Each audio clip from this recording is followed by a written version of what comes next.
Good morning बच्चों। आज की भौतिक विज्ञान की कक्षा में मैं आपकी भौतिक विज्ञान की प्रवक्ता आप सभी का स्वागत करती हूँ। आज जो हम टॉपिक पढ़ने वाले हैं वो है घर्षण, मतलब फ्रिक्शन। ठीक है, अब मैं आपको एक उदाहरण के द्वारा पहले घर्षण क्या होता है ये बताने का प्रयास करती हूँ। मैं इसी कॉपी को लेती हूँ और देखिए इस टेबल पर मैंने इस कॉपी को लगा रखा है। अब मैं इस पे धीरे से बल लगाती हूँ। मेरे बल लगाने पर भी ये चल नहीं रहा है।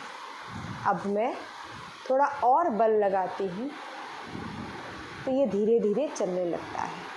आप इसे करके भी देख सकते हैं। जैसे मान लीजिए मैंने यहाँ पर कोई बड़ी सी किताब रख दी है। देखिए आप इस पे बल लगाएंगे, ये जल्दी से चलना शुरू नहीं करेगी, प्रारंभ नहीं होगा इसका चलना। थोड़ा ज़्यादा ऐसा लगेगा जैसे मैं तो बल लगा रही हूँ लेकिन कोई कार्य नहीं हो पा रहा है, मतलब कोई बल ऐसा है जो इसकी विपरीत दिशा में लग रहा है और मेरे बल को रोक रहा है। फिर आप धीरे धीरे देखेंगे, आप बल का मान बढ़ाएंगे। मैं अपने हाथ से जो बल लगा रही हूँ उसका मान अगर मैं बढ़ाती हूँ तो धीरे धीरे करके ये जो किताब है ये मूव करने लगेगी और आप ये देखोगे कि जितनी भारी किताब होगी उतना ही ज़्यादा आपको बल लगाना पड़ेगा। तो ऐसा क्यों हो रहा है? तो उसी का उदाहरण मैंने दिया है कि जब हम किसी पुस्तक पर एक क्षैतिज तल पर बल आरोपित करते हैं तो कुछ दूर गति करने के पश्चात वह वस्तु विरामावस्था में आ जाती है। ठीक है, आप कोई खिलौना या बॉल को भी आप उड़काते हो तो थोड़ी देर तो वो चलती है लेकिन उसके बाद वो रुक जाती है।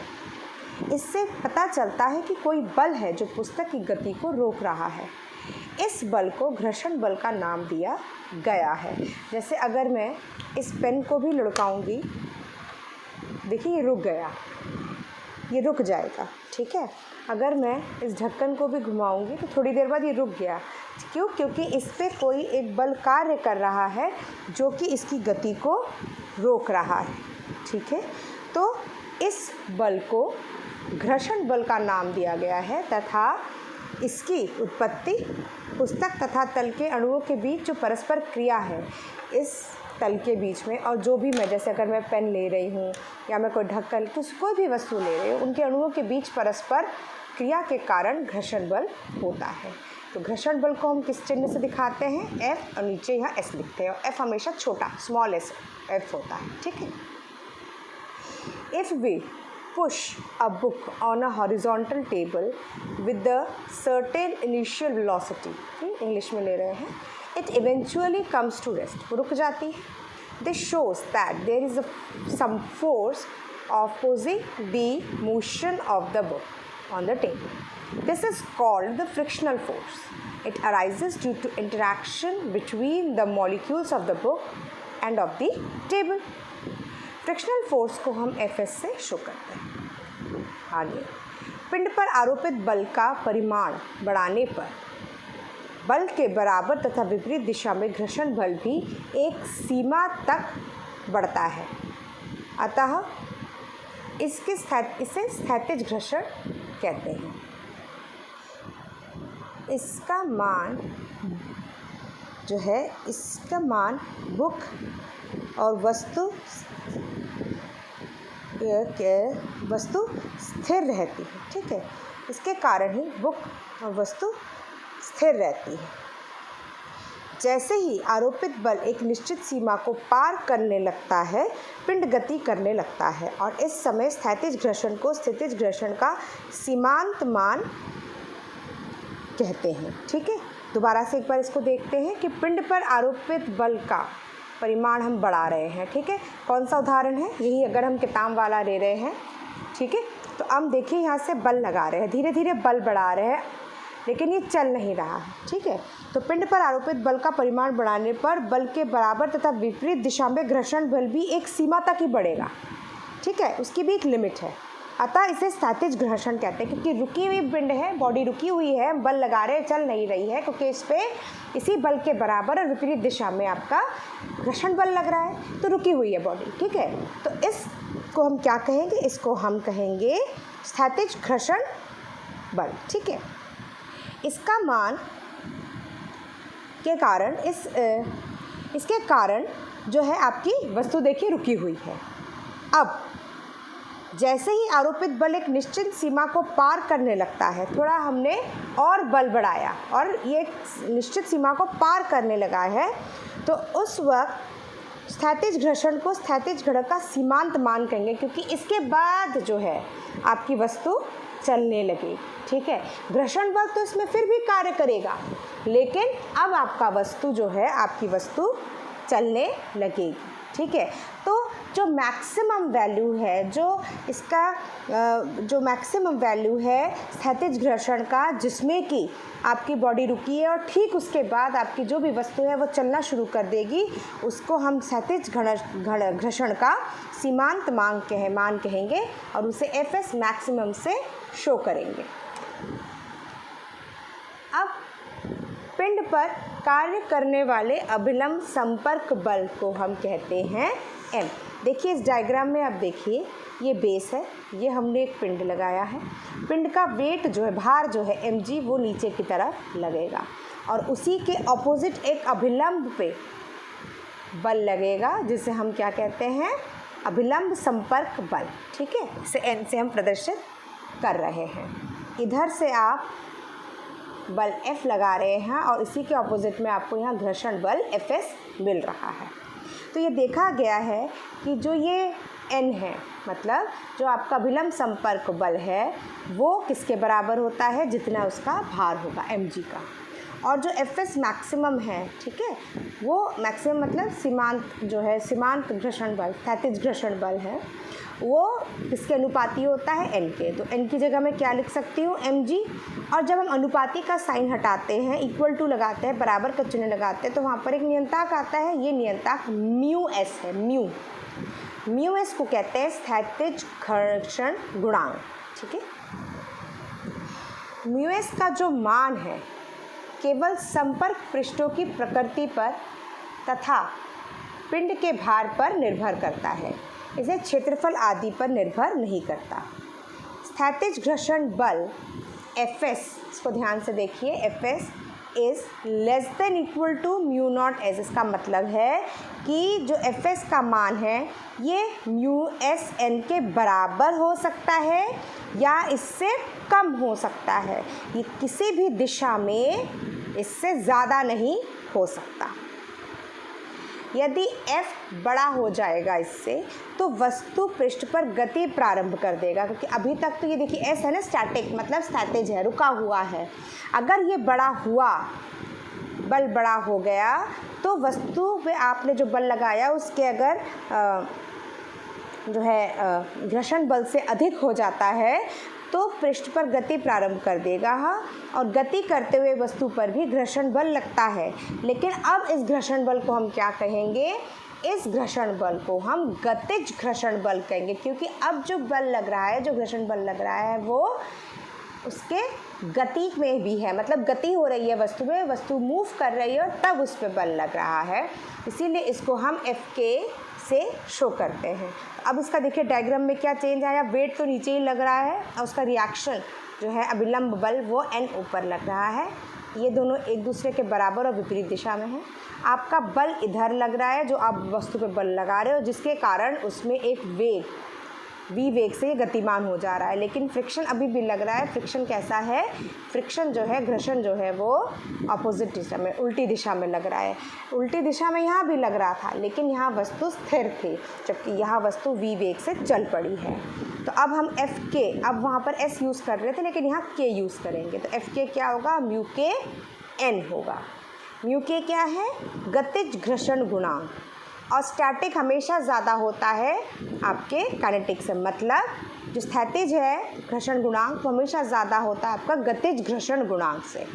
तो घर्षण बल संपर्क में दो स्थित वस्तुओं के बीच आपेक्षिक बल का विरोध करती है। घर्षण बल कैसी है, दो वस्तुओं के बीच जो आपेक्षिक बल है, जिस बल से आप लगा रहे हो उसका विरोध करेगी, एक विरोधी बल है, हमेशा विरोध करती है। इसी को अगर मैं इंग्लिश में ले लेती हूँ, तो if the force applied to the object increases, the frictional force also increases. जब आप बल लगाते हो, बल बढ़ाते हो तो फ्रिक्शन भी बढ़ता है, but that too up to a limit, लेकिन एक सीमा तक, एक लिमिट तक. This limiting frictional force is known as static friction. ये जो लिमिटिंग फोर्स है, जो लिमिट कर रही है, मतलब जिस पे आपकी वस्तु रुकी हुई है, बॉडी इज़ स्टेशनरी पोजीशन, तो इसको हम क्या कहते हैं? इसको स्टैटिक फ्रिक्शन कहते हैं. As soon as the applied force exceed a limit, जब इसके बराबर का जो बल है उससे ज़्यादा का बल हम लगा देते हैं, द बॉडी स्टार्ट मूविंग, तब बॉडी मूव करने लगती है. At this very point after which the body just start moving, वो मान फ्रिक्शन का जिसके बाद वस्तु चलना शुरू कर देती है, ठीक उससे पहले जब चल नहीं रही है, बस अब चलने वाली है, जो रुका हुआ है, उसको हम कहते हैं limiting frictional force, FS max. That is known as your limiting frictional force. Fine. इसके बाद स्टैटिक फ्रिक्शन जो है वो काइनेटिक में बदलेगा, तो जिसके बाद बदलेगा उस मान को हम लिमिटिंग फ्रिक्शनल फोर्स कहते हैं. ठीक है. If the normal force acting on the body is an, वही डायग्राम फिर से बनाया है मैंने. नॉर्मल फोर्स बॉडी के 90 डिग्री पर लगता है, परपेंडिकुलर लगता है. mg नीचे वेट लगेगा, ये आपने इस पर फोर्स लगाया, फ्रिक्शन इधर लगा, बॉडी एट रेस्ट है, तो Fs जो है वो प्रोपोर्शनल होता है n के. तो Fs is equal to mu s. यहाँ पर जब हम प्रोपोर्शनलिटी का साइन हटाते हैं तो हमेशा एक नियंताक लगता है, कांस्टेंट लगता है, वो है mu S.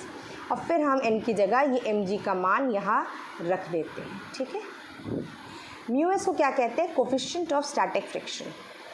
The value of the mu S depend on the surface in contact and the weight of the body. जो दो सरफेस आपस में कॉन्टैक्ट में हैं, मतलब आपस से जुड़े हुए हैं, एंड उस बॉडी का, हमने देखा था किताब को हटाना इजी पड़ा था, लेकिन बुक को जो है, पुस्तक को हटाना कितना मुश्किल हो रहा था क्योंकि वो भारी पुस्तक थी. The weight of the body not on the area of the contact. इतना एरिया कॉन्टैक्ट में इस पर असर नहीं होता. सरफेस का नेचर ज़रूर इस पर इफ़ेक्ट करता है. तो Fs मैक्सिमम जो होता है वो less than equal to mu N S होता है. मतलब Fs can be equal to और less than mu N S, but it can never be higher than it. ठीक है. अगर अप्लाइड बल Fs मैक्स से ज़्यादा आपने अप्लाई कर दिया है तो फ्रिक्शन फोर्स को ओवरकम करके the body start moving on the surface. अब वो मूव करना शुरू करेगा. The moving body also experience as a frictional force. जो बॉडी मूव कर रही है उस पर भी फ्रिक्शनल फोर्स लग रहा है और उसको हम कहते हैं काइनेटिक फोर्स ऑफ फ्रिक्शन. ठीक है. तो अब देखिए वही डायग्राम है. नॉर्मल 90 डिग्री उस बॉडी के लग रहा है, mg वेट यहाँ लग रहा है, इसके नीचे तरफ हमने बल लगाया और बॉडी जो है v वेलोसिटी से मूव कर रही है, लेकिन फ्रिक्शन फोर्स अभी भी लग रहा है, लेकिन इसकी दिशा अप्लाइड फोर्स के जैसे कि होता है विपरीत है. एफ के इज इक्वल टू म्यू के एन. ठीक है. वही रिलेशन आया जहाँ पर म्यू के कम कोफिशिएंट ऑफ काइनेटिक फ्रिक्शन कहते हैं. और हमेशा याद रखिएगा स्टैटिक फ्रिक्शन बड़ा होता है काइनेटिक से. Frictional force always opposes the relative motion between two objects in contact. ठीक है. हमेशा अपोज करेगा. दो बॉडी के बीच में अगर कॉन्टैक्ट है तो उनके बीच के अगर तो आप मोशन करवाना चाहते हो, मूवमेंट करवाना चाहते हो, तो हमेशा उसको अपोज करता है. अब आता है घर्षण बल के नियम.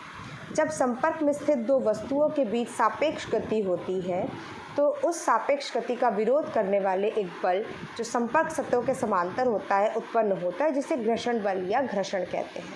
तो एक डेफिनेशन हम और ले रहे हैं, एक परिभाषा हम और ले रहे हैं घर्षण बल की, कि जब संपर्क में दो वस्तु स्थित है उनके बीच हम सापेक्ष गति करना चाहते हैं तो ये सापेक्ष गति का विरोध करने वाला एक बल जो है वो संपर्क स्थल, जो सतह पे संपर्क हो रहा है वहाँ के समांतर वो जो है प्रोड्यूस होती है.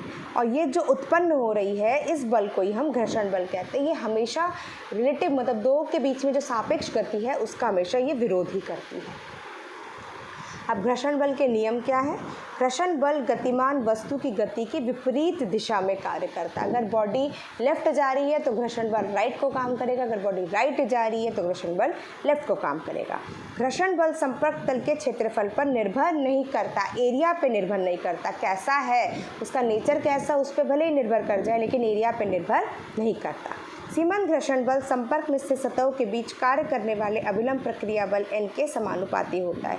ये हमने इक्वेशन में भी देखा है कि जो लिमिटिंग फ्रिक्शनल फोर्स, जो सीमांत घर्षण बल है F S मैक्स, ये किसके बराबर होता है? ये प्रतिक्रिया जो आपकी N है उसके समानुपाती होता है। तो इसका डेरिवेशन हमने निकाल भी लिया है। इसी लॉज ऑफ फ्रिक्शन को हम इंग्लिश में देखते हैं। Frictional force is defined as the force acting between two objects parallel to their surface. हमेशा पैरेलल फोर्स है और ये रेजिस्ट करता है relative motion between the objects. वो मोशन ऑब्जेक्ट्स के बीच में जो भी मोशन हो रहा है उसको वो अलाउ नहीं करता, उसको रेजिस्ट करता है। द लॉ ऑफ फ्रिक्शन जो है वो क्या है? Frictional force act in opposite direction to the motion of the object. इधर आपकी वस्तु चलेगी, इसके उल्टे पर ही ये काम करेगा। Frictional force does not depend on the area of the surface in contact. Area, कितना क्षेत्रफल, कितना एरिया कॉन्टैक्ट पे है उस पर निर्भर नहीं करता। ये उसके नेचर पे तो निर्भर करता है कि जो आपने सतह ली है, जो सरफेस ली है वो कैसी है, लेकिन उसके एरिया, उसका पूरे क्षेत्रफल पर निर्भर नहीं करता। For the given surface, the limiting frictional force Fs is directly proportional to the normal of reaction। तो Fx जो है वो मैक्स जो लिमिटिंग होती है आपकी, ये क्या होता है? हमेशा प्रोपोर्शनल टू आपके रिएक्शन N होता है। ये हमने निकाल के भी देखा है, ठीक है। तो ये आपका लॉज ऑफ फ्रिक्शन, मतलब आपके घर्षण के नियम, घर्षण क्या होता है उसके बारे में हमने जानकारी आज के लेक्चर में ली है, ठीक है। इससे रिलेटेड आपको PDF और वीडियो ग्रुप में दिया जाएगा। कोई भी अगर आपको समस्या हो तो आप ग्रुप में या कॉल करके पूछ सकते हैं। धन्यवाद।